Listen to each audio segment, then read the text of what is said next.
Good afternoon, welcome to today's video. We are looking at the Cremonasoft A310. Is it really as bad as everybody thinks?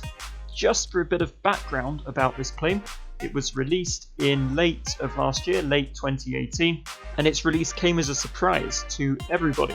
However, it received less than favourable reviews, such as, "This plane to me sounds like a big scam. Do yourself a favour and demand that money back. I think 100% it should be removed from the store." All of those are quotes left by real users about this aircraft. Today we're going to do a full flight in this plane, and I'll give my opinions at the end, but hopefully by then you'll have formed your own as well. So here we go. Terrain. Batteries 1, 2 and 3. See which lights we need today. We'll go strobes, beacons, nav and logo should be just fine. Get the APU on and we'll start the APU. It's quite a cool looking plane, the A310. It's very old school, with those steam gauges with a couple of digital LCDs or CRTs in the middle. So now the APU is started up, those screens have come alive, and we can turn on the APU bleed. Turn our pumps on here. And at this stage, if we were flying online, which you may or may not want to do in this plane, as you'll see, you can tune your radios right here. It doesn't come with a squawk panel, so we've got the Pilot Edge helper down here, so you just enter your squawk codes in that. Moving back up top, we can start our engines now, so we'll go starters to A and start left.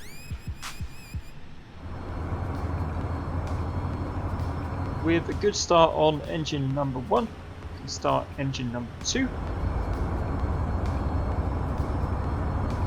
A slight bug here, we need to tell the sim we've started the engines or we won't get any hydraulic power, so we'll press Ctrl Shift E. You can see nothing changes on the plane, but it just tells X-Plane, hey, the engines are started, we need our hydraulics.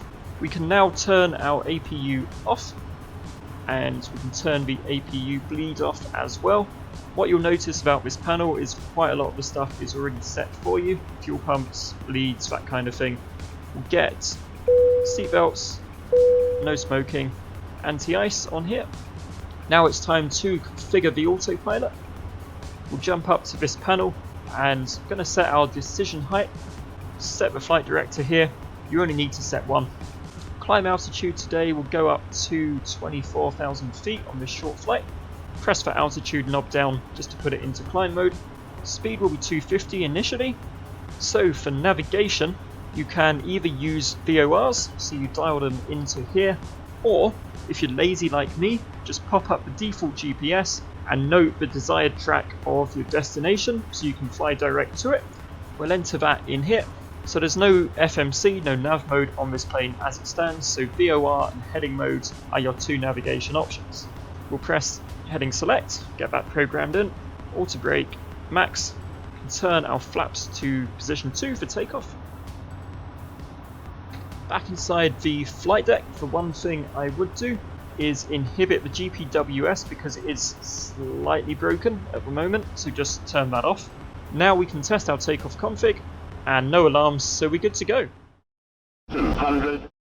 So it's time to leave the stand and taxi over to the runway. This plane doesn't support better pushback. You'll have to find a parking space that you can drive forwards out of. So brakes off, throttles up, and nose wheel all the way to the left. Today we're flying from Cardiff to London Stansted. It's about an hour or so, but it will allow us to show the aircraft in flight at every stage of flight, from preparation to takeoff, cruise, descent and approach. Approaching 1, 2. On runway 1, 2.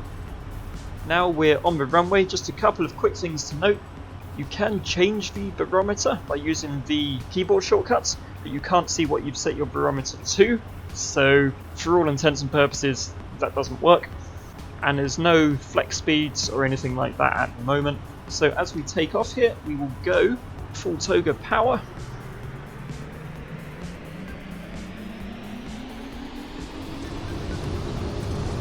This plane rotates at about 160 knots. Bring that nose up to about 10 degrees. Get the gear and the flaps up.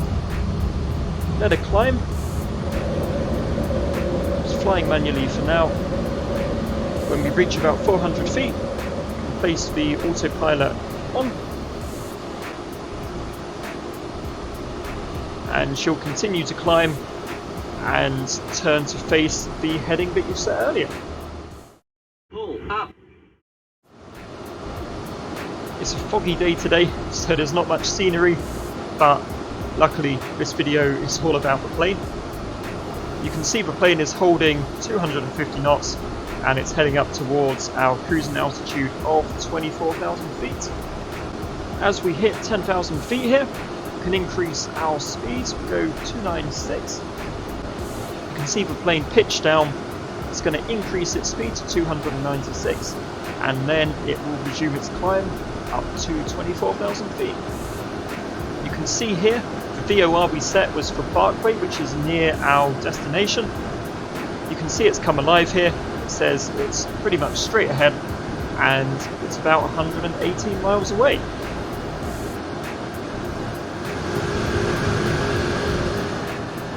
As we hit 24,000 feet here, the altitude hold light illuminates, so we'll switch to auto throttle speed hold mode. You can see the annunciator there as the plane levels out.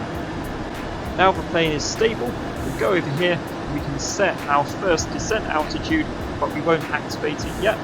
Our initial descent is going to be to 10,000 feet, where we'll slow down to 250 knots. While we're cruising, it's probably a good time to look at some of this ECAM stuff.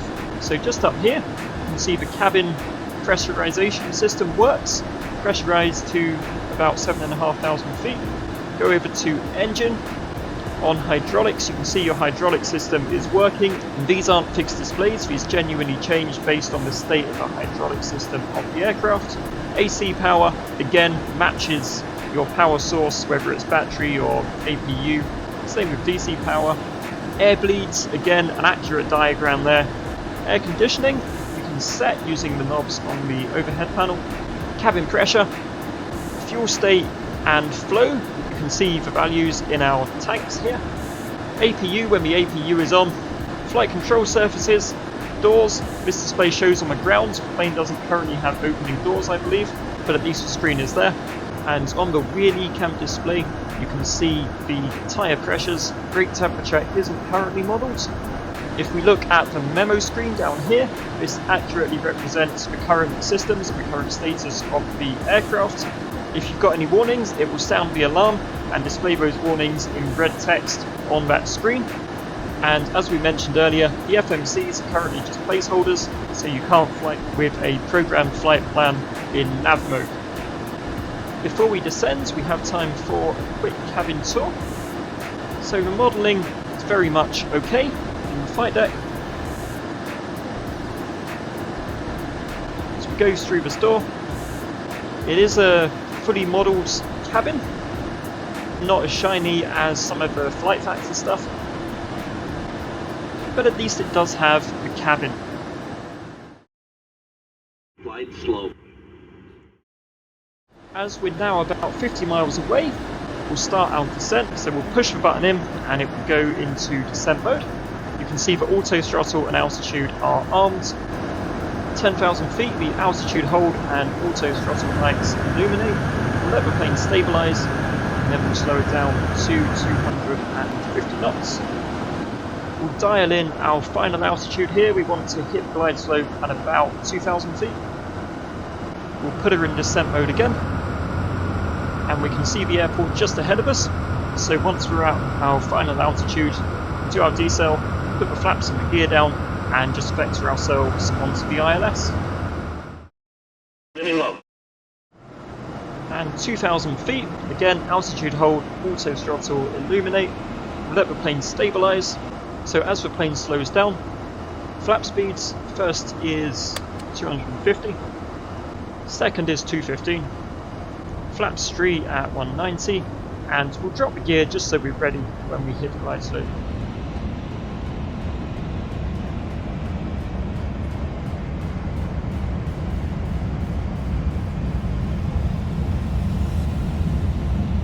So now it's time to vector ourselves onto the ILS.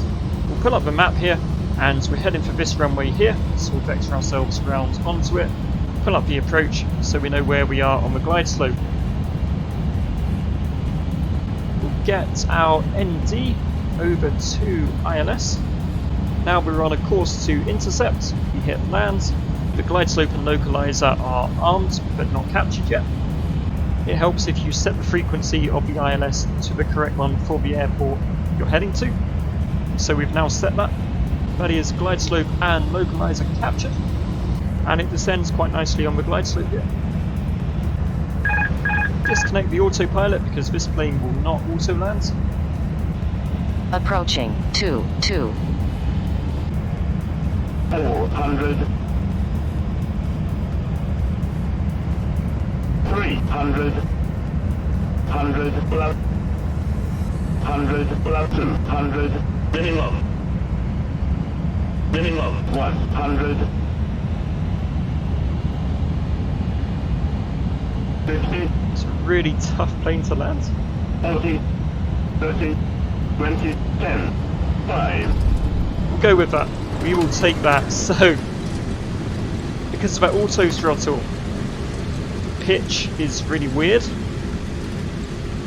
You have to constantly 5,000 feet correct it. remaining.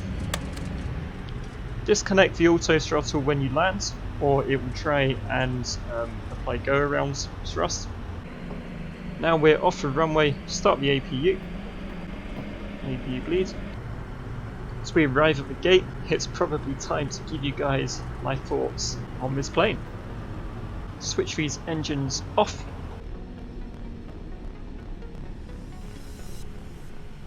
It's quite neat that you get that flicker and the bus transfer as you go from engines to APU. So, the Cremonasoft A310. In my eyes, this is not a bad plane, it's just a basic plane. Is it cool to fly the A310? Of course it is. I'd rather have this than no A310 at all. And the systems that are there do work. So you could possibly set foot in a real A310 and fly it exactly the way I've flown this today. The big question, of course, is this plane worth the $50 it's currently on sale for? In its current state? Absolutely not. I think Cremonasoft should be applauded for attempting to build this plane and bring it to market, but guys, I just wish you'd waited a little bit longer before shipping it. So thank you very much everybody for watching. Before I go, a quick reminder, the like and dislike buttons are not to say whether you like or dislike the plane, they're there to say whether you like or dislike the video. So please, if you like this content, leave us a like, leave us a subscribe if you'd like to see more, and until next time, take care, and remember, you can always go around.